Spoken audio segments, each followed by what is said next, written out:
What is going on, Maverick fam? Your boy Dion back with another epic rants episode. I will do my best to be quick today. I have a ton of videos I have to do and I have a flight I gotta catch mañana. So I have some emails picked out. We're gonna fly through these, but if you are new, this is the series where you guys can send your boy an email at ReachiMav@gmail.com. And I go through them, and if it's something that I have 2 cents on or any kind of wisdom, then I kick it to you guys. If I don't know anything, I shut the fluff up, all right? I don't speak on anything that I don't feel like I at least had 2 cents on, but I also open up the comment section because some of you guys know more than me. Some of you guys know stuff that I don't know, or you might have something to add to something I say so that people can hear what I say and scroll down in the comment section and maybe get some more wisdom from you. So if you feel like you have 2 cents to add to any of these topics, please leave that below. And I want to applaud you guys. I love this series. And I love the comment section, man. It's very positive, no negativity, and that's just a fun place to be on YouTube, because y'all know it's rare that you can find an atmosphere like that. So let's keep that up, and I appreciate you guys. Also, I try to get in the description and timestamp all of the topics, so if something doesn't apply to you, you can kind of just look in the description and see the questions that I answer and just skip to something that you might be interested in, all right? Let's get it. First one, my man Julian. I'm gonna paraphrase this, but basically he's 19 going on 20. He's struggling to get a job. He says, I've applied for probably over 30 to 40 jobs and I've gotten like 6 interviews, but nothing has happened. And he's starting to get stressed out and really down on himself because his family's pestering him about getting a job. And so he wants to be successful and he's ready to commit 100%. And he also had a question about marketing on how I got started. And so he wants advice on getting a job and the best steps to take to find and get one, then would like to know how to become a marketer. All right, so this is a 2-part question. I'm gonna even break it into those 2 parts, or break those 2 parts and maybe break it into more parts. So first, a job. What should you do to get a job? Ninja, I don't know. I've had 2 in my life. I've only applied for those 2 and I got those 2. It wasn't hard, it was pretty easy. I worked at a call center for AT&T, and then I worked at a radio station. Both of those super chill jobs, super easy. You know, only needed a high school diploma to do them, so it wasn't nothing I had to be super qualified for. So I don't have a lot of job experience. So on how to craft your resume and how to handle interviews, I don't know. But I do know there's probably a lot of good information out there. I would start for YouTube for free and look up everything you can find on like resume and job interviews, all that stuff. But without me knowing the specifics, I do have something for you. And this is for people that's not even trying to get a job. It's just self-awareness. We're so poor at this these days. You need to be self-aware. So you need to know what your strengths are, what your weaknesses are. So as you're going into these interviews, one, let's start from the beginning. If you're applying for 30 to 40 jobs and you've only had like 6 interviews, for someone that is 2 for 2 and doesn't really know what they're doing, I think that's a bad percentage. Maybe someone in the comment section can clarify, but I feel like that has to be a bad percentage. We've had family just move out here and they had jobs lined up. Like they just got here, they started applying and they had multiple jobs.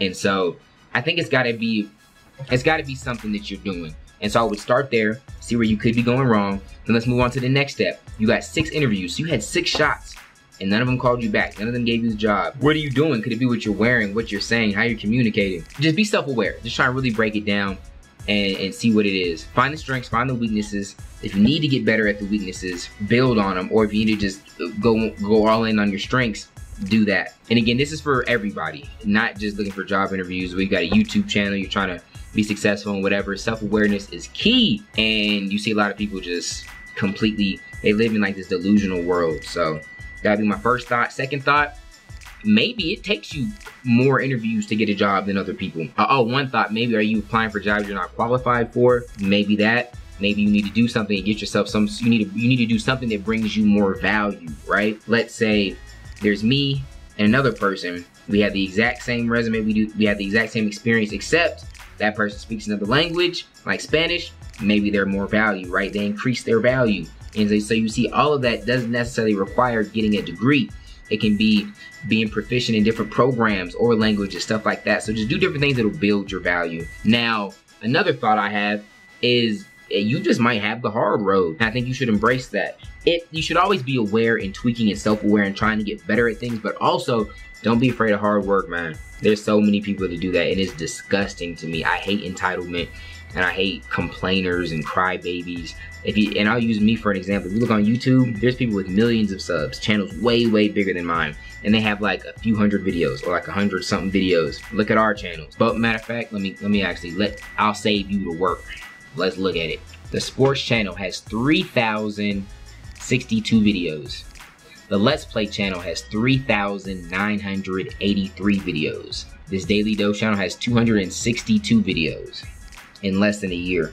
And so there's people that's outperforming me and doing way better than me with literally a tenth of the work that I've had to put in. Way less than a tenth, like way less, right? Nearly 1% of what we've done. Some people are just have bigger channels. And I think I shouldn't necessarily accept that. I should always be looking at ways I can be more effective and more efficient. Because if I can do, you know, 100 videos to get the same result as taking me 1,000 videos to do, of course I should do that. 10 out of 10 times, that's the smart move.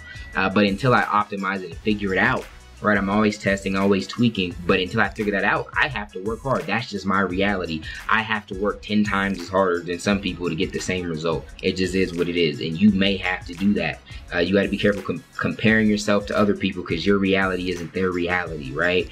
They were born with different strengths, different weaknesses, and you might have the advantage in other areas, but maybe in this area, you have to work your butt off harder, and I think you should suck it up and make it happen. And don't get me wrong, there's part of me that wants to be like, oh, and be sympathetic and feel bad for you and tell you it's gonna be okay, but then there's another part of me that knows that the world don't give a fluff, and that you can't pay your light bill with sympathy and good intentions. You have to go out there and get a result, and so you need to put in the work that it takes for you to get that result and make it happen. You're young, you're not old. I know you didn't say anything about having kids or a lot of, you know, like, what's stopping you? You know what I mean? Maybe you need to watch this video, videos like this, but maybe less of our videos. You need to be out learning some stuff and applying for jobs and making sure it happens, following up on jobs. And then if you don't get a job, I would try and ask for feedback, man. Feedback is huge. You see me on Twitter always asking for feedback. What do you guys like? Why don't you like? I'm going through comment sections and see, okay, I didn't get this job because of this. I was underqualified. I bombed the interview, whatever it is. I would always try to follow up and get the feedback. So that's my advice on the job. As far as marketing, I'm glad you asked. And I actually got quite a few questions on marketing. People asking how I got my start, how they can get their start. And this is probably something I should have talked about a lot sooner, and I'll probably talk about it a lot more frequently, because I think it's good, it's powerful, and I would like for some of y'all to make a lot of money, change your life, and be like, man, good looking out, my ninja. So here's how I got started in something called network marketing. Some people call it MLM, which is multi-level marketing. Some people falsely call it, you know, pyramid schemes, Ponzi schemes, which are legitimate things that are illegal, but there are legitimate network marketing companies that aren't illegal. Shout out to Juice, Brian over there. You're not bothering us. He's just giving you a shout out. So how network marketing works is so it's a model. So someone else creates a product and they basically handle all of the hard business stuff, right? So they handle the product, the support, the customer support, and they usually give you marketing materials. You have to like go out and get the traffic yourself, but it's almost like a business in a box, right? You usually pay like $500, some $1,000, some I paid thousands to be a part of, but that's basically what it is. So the first one I started with was called ACN. I don't remember everything that I was selling, but I think I know it was a telecommunications company. I think I was selling like cell phone, plans. I think I had actual cell phones I was selling. At one point there was like light bill, like they could literally have like their light bill through us, and it was cool, you know what I mean? Because everyone's messing with telecom.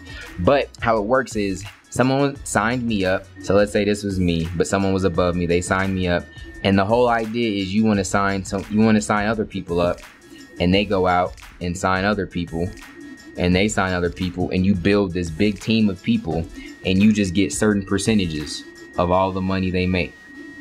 So they have to pay, there's like sign up fees and stuff that you get part of, but you build customers, and you build a customer base, and then you have, we'll just say customers over here, and you make money from them. But then your team also builds customers, and you just get percentages, and it goes lower, the further down your team is. But the goal is to just build it out and have a big team under you, and all these small percentages are being passed up to you, and at the end of the day, you're making bank because you build a large team.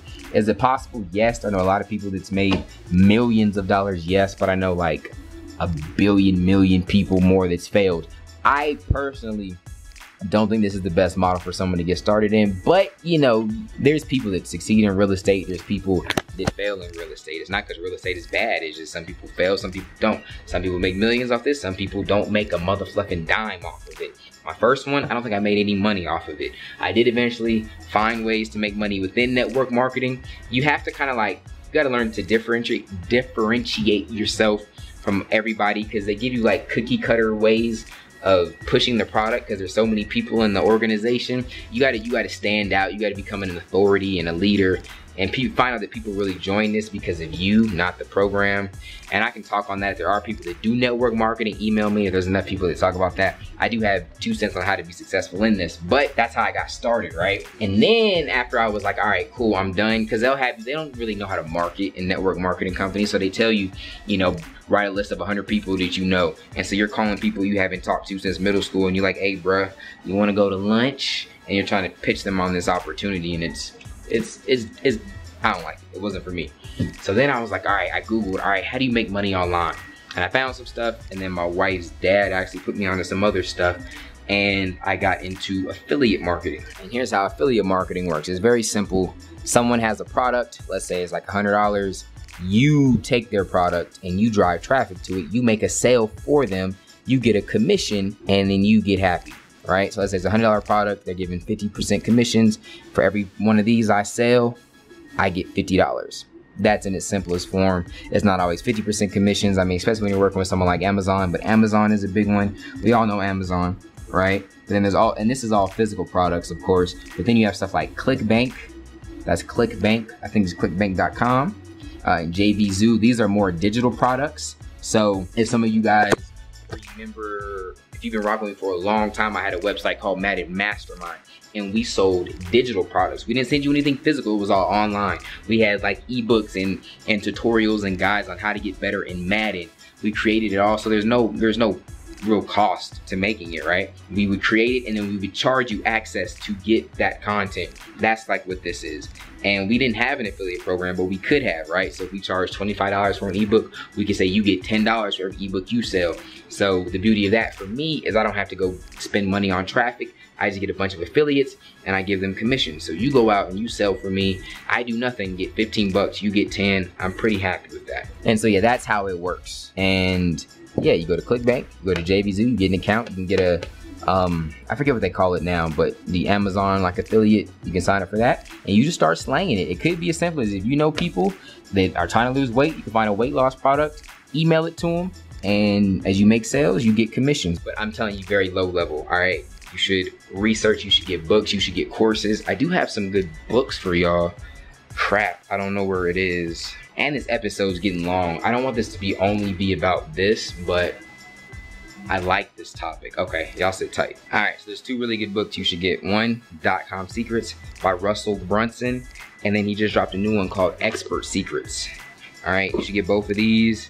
These will give you pretty much all the basics you need to learning how to sell stuff online, okay? And he actually talks, this one, he kind of shows you how to position yourself, which I think is the best, and it's not as hard as some people may think, as selling your own stuff. So instead of having the network marketing stuff where you're selling other people's stuff, making them rich, you can create your own products based around something that you have any kind of expertise in.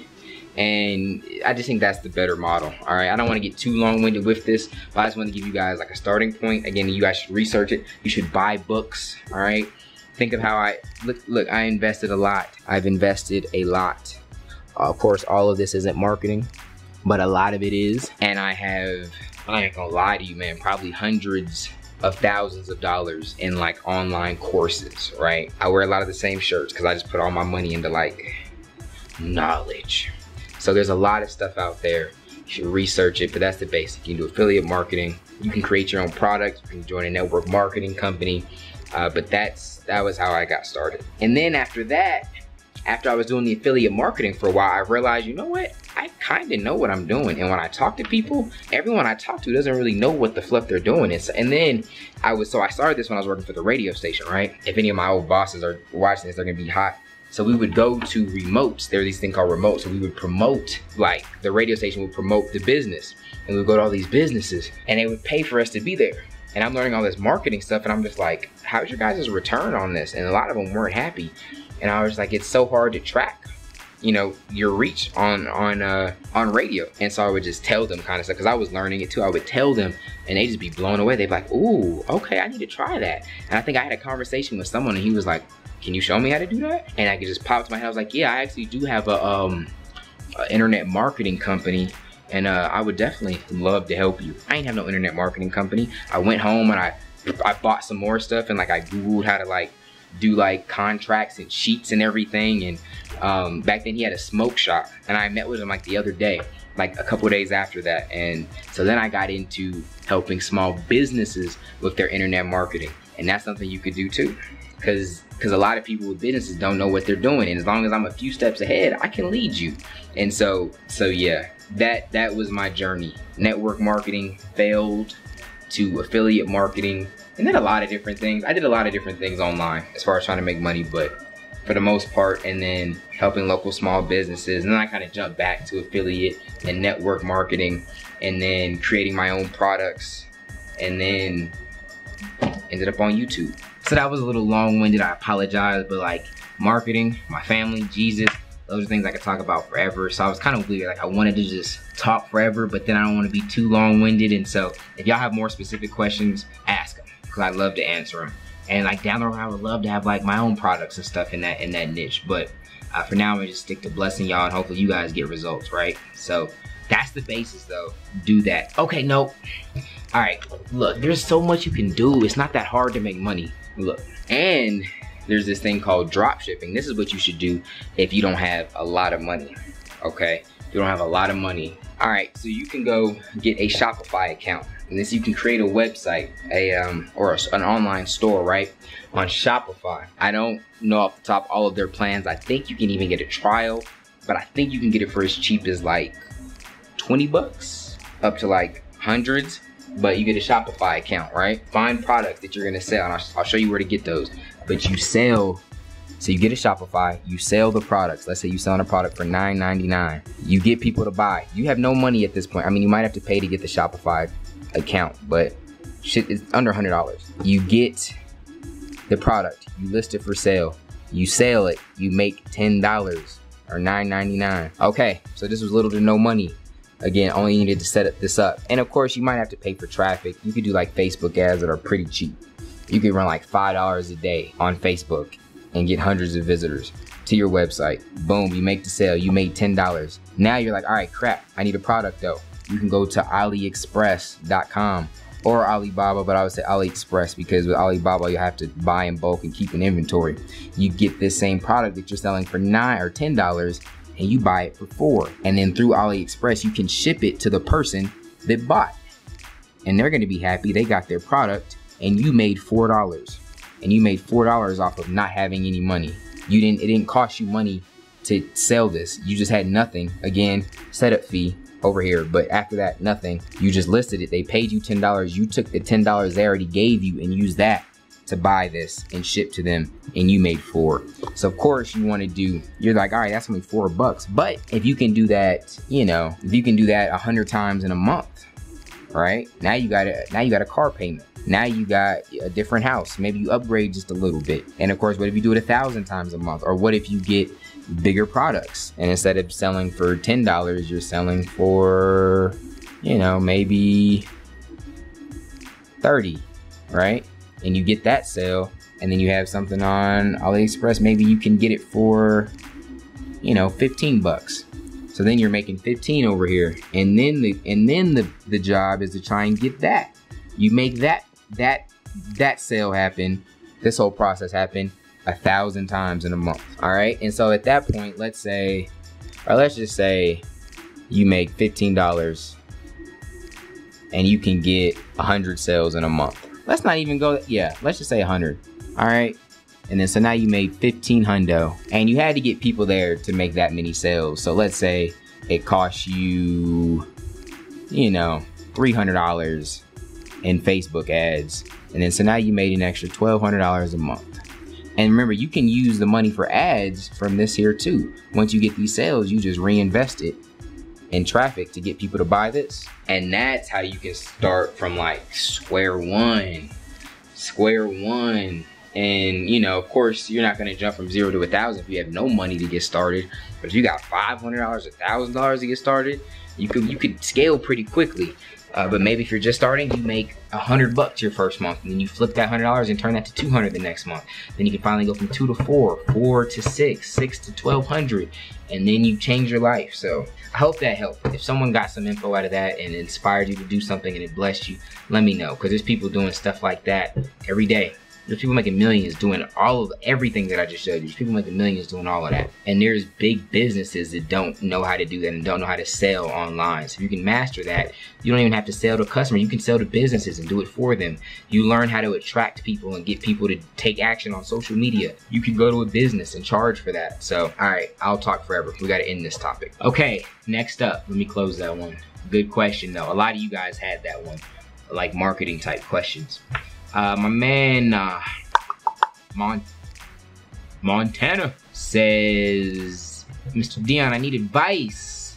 I need to know how to deal with hate. I have been called the N-word on live stream, and I really want to do this YouTube thing. If you can, check out my channel, give me advice. Boom, boom, boom. All right, bet. How to deal with hate. I probably won't get a chance to check out your channel now, but all right, I lied. I did check your channel out. I'm really trying to help here. So first off, I would say up your quality. So my man has a bunch of, you know what I mean, here. So my dude has a bunch of like low quality, you know what I mean, a lot of it's streamed. I think all of it is streamed, like content, which isn't horrible, but like the whole PlayStation streaming is bad. It's bad. So I would find a way to secure you in Elgato or something to record actual gameplay. There was a time where I thought you could probably prosper like this, and unless you already have a following, I don't think no one's gonna rock with you like this. Like if you had a following from like Instagram, you were an Instagram guy, and you just live stream gaming stuff, sometimes people would rock with you because they already know you, love you, trust you. But just starting out, there's no reason. Like I see you have a Madden 17 franchise. There's no reason for anybody to watch your stuff versus the hundreds, literally hundreds, if not thousands of people now that actually took the time to invest in an Elgato. And then from there, you can do a lot more stuff. You can edit, you can do things like that. So I wouldn't do that. That's the first thing. I would up your quality. I haven't listened to your mic, but I would assume your mic quality might not be that good. It doesn't have to be the best. Like you don't need my setup. My setup is overkill. But quality mic, quality gameplay, quality. So get an Elgato, and then you're fine from there. Yeah, starting from scratch, you're not giving yourself much of a chance to succeed. And then as far as dealing with hate, I think you just gotta reframe it. You gotta realize that it's part of the game. Don't look at YouTube any other way and think that you can have everything that you want with YouTube and it not come with hate. Trust me, for the longest I tried to do it, I tried to be positive and take the high road and never look at it. I still see some stuff that pisses me off and affects me, but I got a lot better at it. I literally had to just get tougher skin. That's it. I think that's the only way to look at it. Because when you try to avoid it and try to tiptoe around it, you're not gonna grow. And you will grow once you just accept it and be like, mother fluffers gonna be mean, they gonna hate on me, they gonna say the meanest things, because they can, and I can't stop it. You can't eliminate the hate. I tried to get glitchy with it. You can't. Just know that's part of the game. It's going to be tough. There's going to be growing pains. There's days you're gonna be sad. I remember the first time my wife got called an N-word, she was so sad. And I had been doing it for years at that point, so I laughed at it. But it's just like going to the gym. It takes the pain to get the gains. And so just know that you're gonna have to deal with it and get stronger. Got one from Jordan. Jordan basically says he's 18. He has a big trouble taking on responsibility. People have told him he has the maturity level of a kid. You really want to change, but it's just so hard. You get depressed sometimes. You find that you're too lazy to get up and apply yourself. You're too lazy to clean your room. Too lazy to gain weight like you want to. Give advice on how to change. It would mean the world. So I've kind of said this, so I'll be short. I think you need a strong reason why. You need a reason why you're gonna, like why. If you don't have a reason why you're gonna get up out of bed, then you won't get out of bed. If you don't have a reason why, like, do you just want to put on weight? Like, why? Does that just sound good? Does someone tell you you need to do that? Because if it's from all these other reasons that don't have no significance to you, then you won't do it. Now, if you put a different perspective on it, or you had a strong reason why, I guarantee you'd do it. So let's say you had some rare disease that was going to kill you if you didn't put on 30 pounds this summer. Guess what? Promise you'd put on 30 pounds. I promise, there's no doubt in my mind that you would put on 30 pounds. Because now you have a strong reason why to put on 30 pounds. So you need to find what does motivate you. What is it? What is something outside of yourself that's bigger than you that you can draw from to give you the motivation to do something? And then I would also just try and put your whole life in perspective. I would look around at people that would kill to be in your position. I would look at people that are homeless and may not have some of the opportunities that you have to make something out of yourself. I would look at people that have illnesses, that might be on their deathbed, that wish they had your opportunity. I would put yourself, I would realize that your time is limited. You never know when you're going to take your last breath. And so you could die when you never know when. And so do you really want that to happen? And the lights get cut off and you are in the place that you are now. So I would just try and find a reason why, and then change the perspective on your entire life, and and you got to tweak some things, right? So it's like you know, when you try to take that fire selfie, right? You got to get the right angle, the right perspective, and it's like, nah, this don't work, this don't work, and then yeah, this works, right? You got to do that with your life, man. You got to find out what works, and this isn't something you can just snap your fingers and I gave you this advice and you're like, yes, I heard the magical words, I'm good now. No, you got to put some work in. You got to try some stuff. You got to maybe stop saying no so much, try different opportunities, experience some things. I'm moving this so much because my tripod's broke.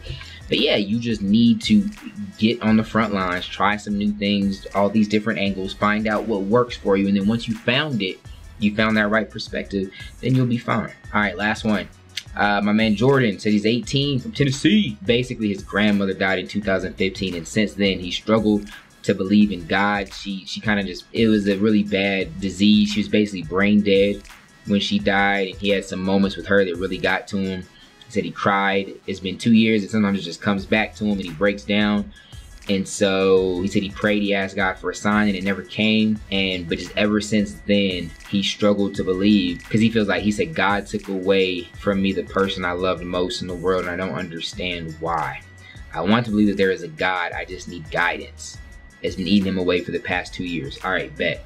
So it's like, this seems like the classic question that, it's a good question. Like, I get it, man. It's one that I asked. But it's like, all right, we have this God, right? These people believe in this God, right? And this God is all-knowing. He's all-powerful. He's loving. Then why the fluff does he let these things happen? They were just like a terrorist attack in, I think it was in London. You know, you got people like Hitler. You got all these bad things that happen, sometimes on a massive scale. If there really is this good guy, you know, God, why does he let that happen? And it's, I don't want to say the question is, the answer isn't that deep. It's pretty simple. And I feel like there might be people that could probably put it a little bit better. There are some really good books. Ravi has one. Ravi Zacharias, I think it's called Why Suffering. Yeah, I have that. I've only gone through like half of it. Not even half of it, but it was a really good read so far. And I think I have it like digitally, so I can't like show you the cover, but here. Why Suffering. So I would pick up books like that. Frank Turek goes over like this question in his book, I Don't Have Enough Faith to Be an Atheist. I mean, you can Google stuff like this, but you came here for an answer, and I do have one for you. So it's tough, man. You know, of course, why do we have pain? Why do we have trouble? Why do bad things happen on this earth? Well, first, we live in a fallen world, right?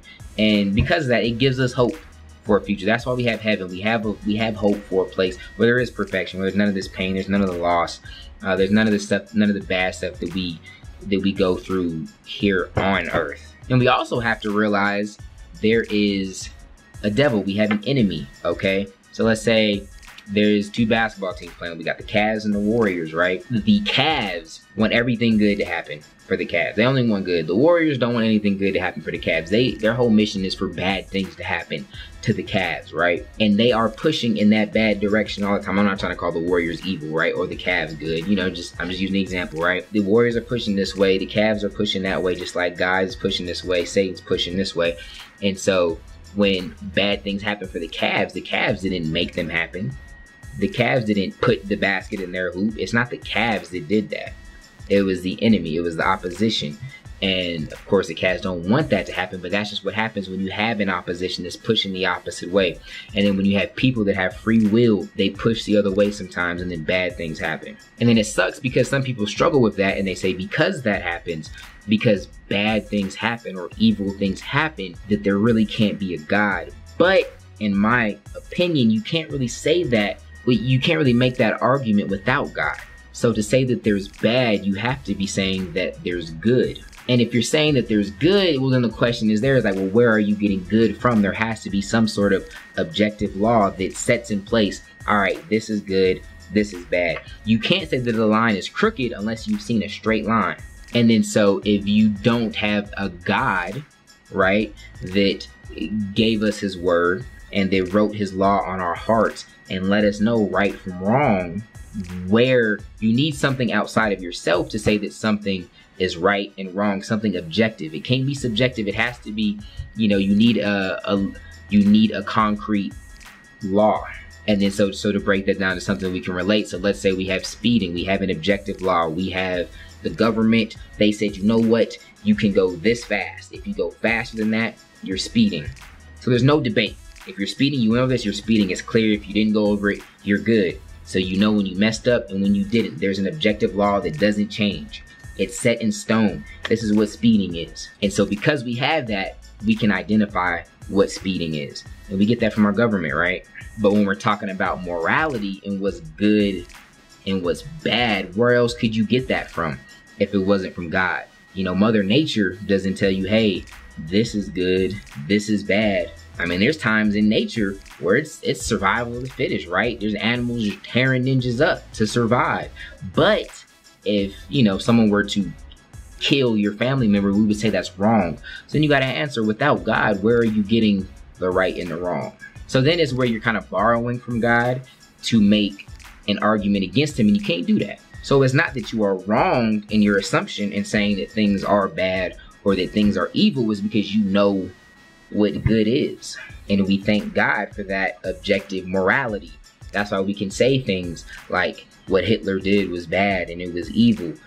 If there wasn't no objective, if there wasn't no objective rule there, then it would be your word versus my word. You could say that no, what he did really wasn't that bad. And I could say, oh no, it's bad, but we have no speed sign up to tell us what's speeding and what's not. Hope that made sense. So don't let that let you lose faith, okay? And then it's not always the easiest thing to swallow, but it sucks. When we do go through pain, we don't always see it, but there is good that does come from pain. And I hate to use the weight room analogy, especially because it seems so simple when you're comparing to someone like actually dying in your family, but it does take pain sometimes for you to grow, like in the weight room, and it's the same in real life. When I think of some of the biggest pains, and you guys can think back to some of the worst things that you went through, you came out the other end stronger. And it's not necessarily God doesn't do these things to you, but there are things that he does allow to happen. And you know, we would make arguments like, man, but what is the good that came out of this or that and that?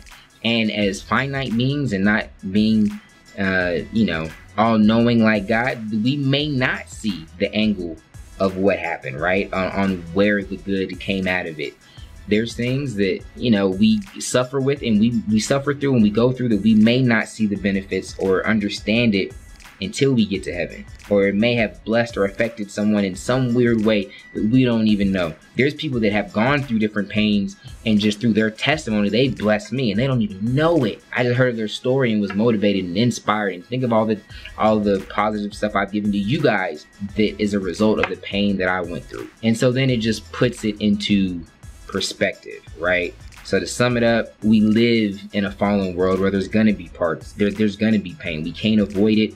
The Bible doesn't even kick it in a way. I don't know where people get that from. It doesn't tell us that we won't feel pain or we won't go through, you know, persecution and there won't be bad times. It's actually the opposite of that, right? And we have an opposition that's literal. His job description is to kill, steal, and destroy. That's his objective. That's his mission. And so with that, there will be casualties and there will be pain, but we do have hope for a perfect heaven where none of that exists. And that comes through accepting Jesus as your Lord and Savior and going to heaven. But while we're on here, we have a battle that we're fighting. And through that pain, God still works things out for our good. And we do come out stronger and we do grow and we fight this good fight. So I 100% feel for you, man. It sucks for you to have to go through that. I remember when my dad passed away, it was bad. It sucked. Even taking him to his appointments and then seeing him when he was literally on his deathbed, like wasting away. Like, this is not the man I grew up seeing. Like, it's hard. And sometimes I don't really break down and cry, but it's like, just certain things remind me of him and it just ruins my day for a minute. It's tough. So that pain will be there. And I just think it's important for you to put that pain in its right perspective. So I hope that helped. If it did bless you, you know, let me know. But with all this stuff, that's why I try to give you guys books and different things. I didn't make up none of this. I'm no, you know, I got a big head, but I'm not no all-knowing guru ninja. I'm literally learning it from other places and passing it to you guys. So, you know, my explanations might not be on point. There might be people that do it better, but, you know, I'm still trying to help. So if you did get something out of this, you need to let your boy know, because it helps me. It makes me, if there is something that like really keeps me going, it's that. It's knowing that I made a difference. Even if it's just simple like, hey, this made me laugh. It was a bright, you know, your video was a bright spot in my day, or you know what, you helped me make more money. You helped me get through this depression. Whatever it is, all that stuff keeps me going. So please leave that feedback. It's very important. If you've never left a comment before, stuff like this keeps me going. So I appreciate that. This video is way longer than I wanted it to be. It's just, that's why it's Epic Rants. I say it's gonna be short, but it ain't, because I love to ramble and I love to rant. So I hope this blessed you guys. I'm gonna peace out. You guys are awesome. Reach your boy at ReachiMav@gmail.com. And until next time, God first. God bless.